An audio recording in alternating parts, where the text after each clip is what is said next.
অথচ সন্তান হচ্ছে একটি নিয়ামত। মানুষ একটি সন্তান পাওয়ার জন্য মাজারে যায়, সন্তান পাওয়ার জন্য, ছেলে সন্তান হওয়ার জন্য মাজারে যায়, মানত করে। এগুলি কি শিরিক? চিন্তা করতে পারবেন?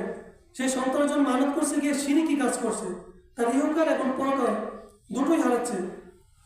কারণ সন্তান দেওয়ার মালিক হচ্ছে একমাত্র আল্লাহ সুবহানাহু ওয়া তাআলা, এবং পুত্র সন্তান দেওয়ার মালিক আল্লাহ সুবহানাহু ওয়া তাআলা, কন্যা সন্তান দেওয়ানোর মালিক আল্লাহ সুবহানাহু ওয়া তাআলা।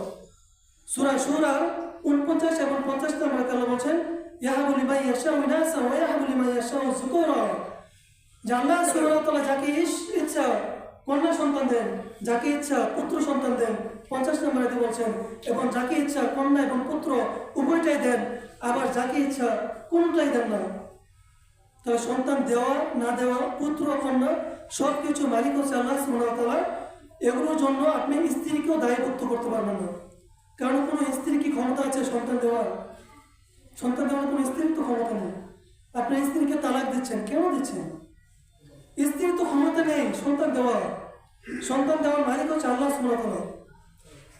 কোনো স্ত্রীর সন্তান যদি মেয়ে সন্তান হয়, তাহলে সে মুখটা কালো করে ফেলে, এগুলো করা যাবে না। কন্যার সন্তান হচ্ছে আপনার জন্য জান্নাত।